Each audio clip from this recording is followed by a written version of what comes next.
Hey, and welcome to Taff's Word. I know there haven't been a lot of these at the moment, but what really has there been to talk about? And I know I put a few videos out over the COVID period, and surrounding the football club itself.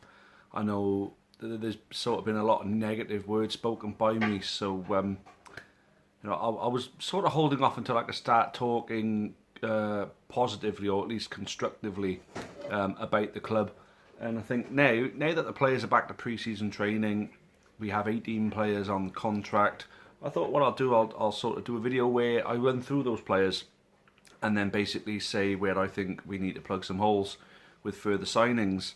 Obviously, the introduction of the salary cap, I believe there's no real change in the FFP rules. I think you're still going to be sort of around about 55% of your turnover, which I expected would be so, because if you are getting 55%, if you are getting an income, 55% of it can be spent on players. I expected it could have been increased potentially somewhat, but I didn't think that was going to happen. I think the whole point now is that we now know when the season's going to start.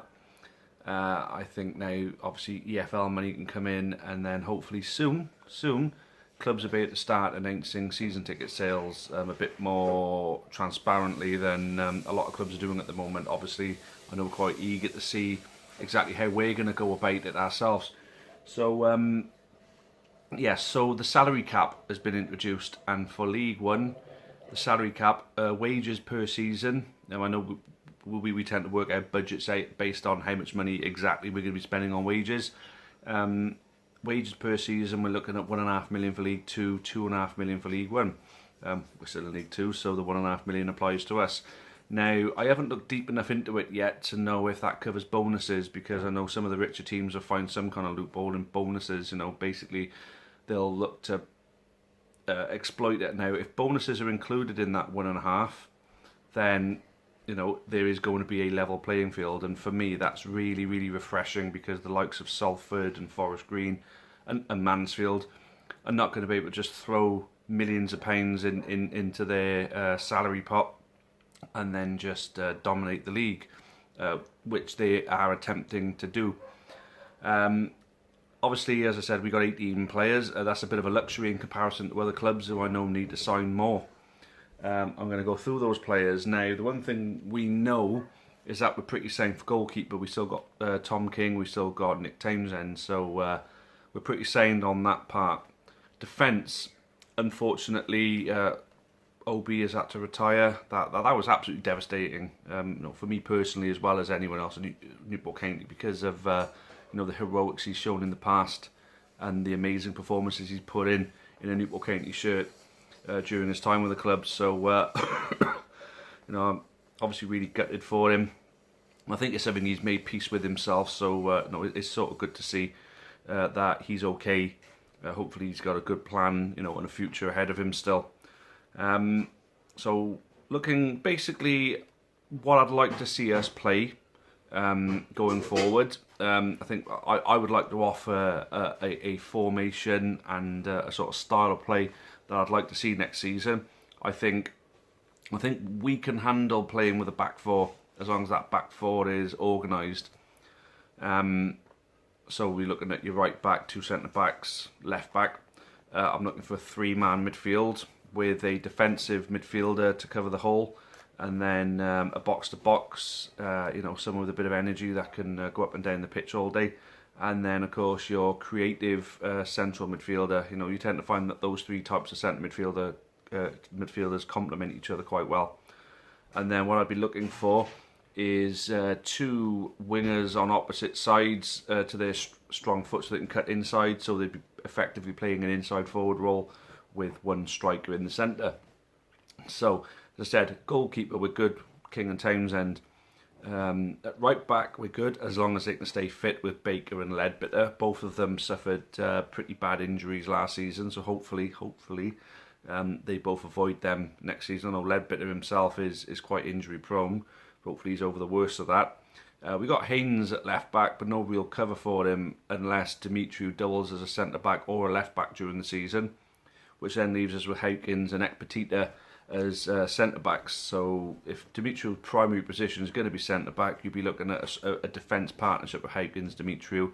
Be looking at Baker at right back and Haynes at left back. That would be my starting back four. Defensive midfielder, I'd have Bennett straight away. He's very good defensively, and then he's also good at sort of creating play when he has got the ball at his feet.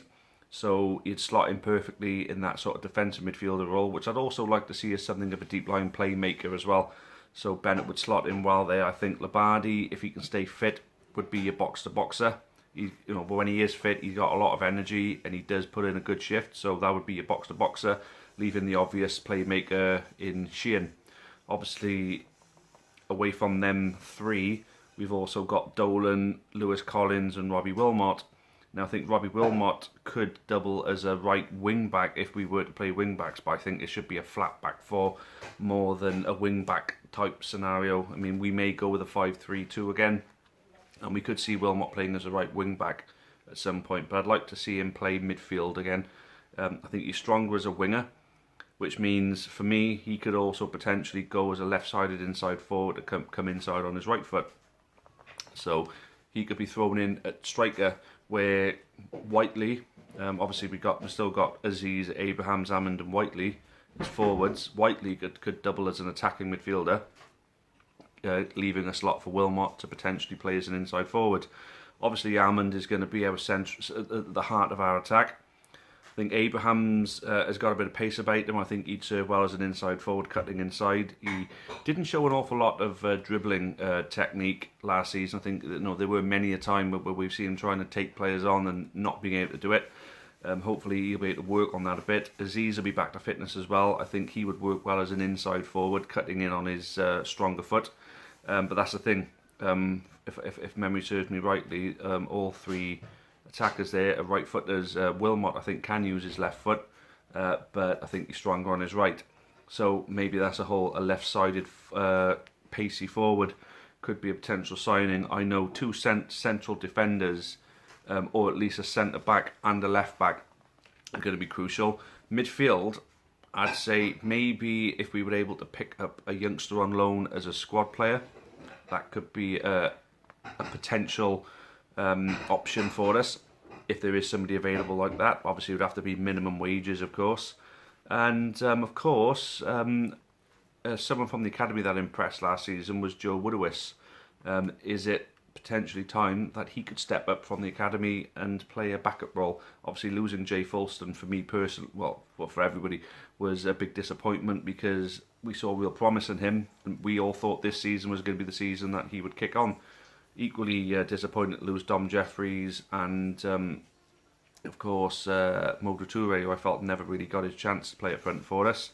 It would have been interesting to see what he could have potentially brought to the table for this season. Obviously, if you're looking at other losses, Dominic Polian never really had much of an opportunity to put a stamp down on a particular place with us.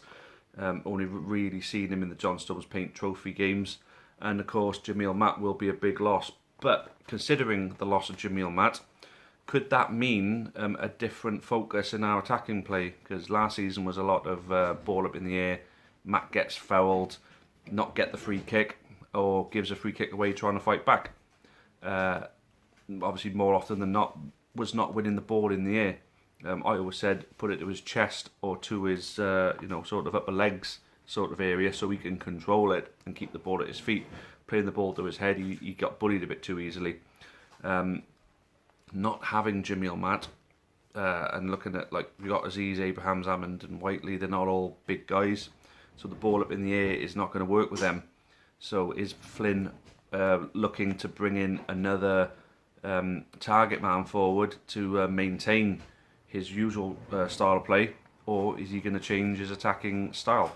I think reverting back to the season before, 2018-19, when we made the playoff final, it wasn't up in the air, it was a lot of play from out wide. Could that be the focus this season? I don't know. It depends what Flynn's got up his sleeve. But the 4-3-3 with the two inside forwards, the defensive midfielder, the box-to-box and the playmaking midfielder, and then obviously your full-backs basically alternating going forward depending on what side the play is building on.